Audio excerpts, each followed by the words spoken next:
পরের Copa America কোথায় হতে চলেছে এবং কবে হবে অবশ্যই আপনাদেরকে জানাতে চলেছি। তো ভিডিওটি শেষ পর্যন্ত দেখবেন এবং আমাদের চ্যানেলে প্রথমবার আসলে চ্যানেলটিকে সাবস্ক্রাইব করে পাশে থাকা বেল আইকনটি ক্লিক করবেন, যেখানে আপনাদের প্রথমে জানিয়ে দেয় কোপা আমেরিকার শেষ বছর যখন হয়েছিল 2021-এ, তখন কিন্তু আর্জেন্টিনার চ্যাম্পিয়ন হয়েছিল, যেখানে দুর্দান্ত পারফরমেন্স করছিল আর্জেন্টিনা ব্রাজিলকে হারিয়ে ফাইনালে তারা 1-0 গোলে চ্যাম্পিয়ন হয়েছিল। কিন্তু 2022-এ তো বিশ্বকাপ হয় এবং 2023-এ কোনো কোপা আমেরিকা বা কোনো বড় ধরনের টুর্নামেন্ট হবে না ইন্টারন্যাশনাল ফুটবলে। আবার 2024-এ কিন্তু কোপা আমেরিকা হতে চলেছে।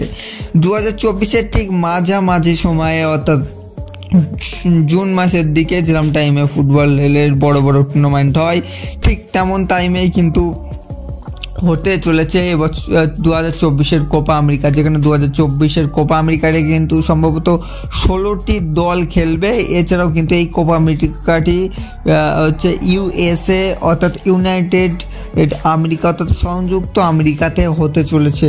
এটাই সবচেয়ে বড় ব্যাপার। এবং আপনাদেরকে জানাই, জুন মাসের 20 কিংবা 24 তারিখ থেকেই শুরু হচ্ছে কোপা আমেরিকা 2024। তো শেষবার 2021-এ আপনি কাকে সাপোর্ট করেছিলেন অবশ্যই নিচে কমেন্টে জানান।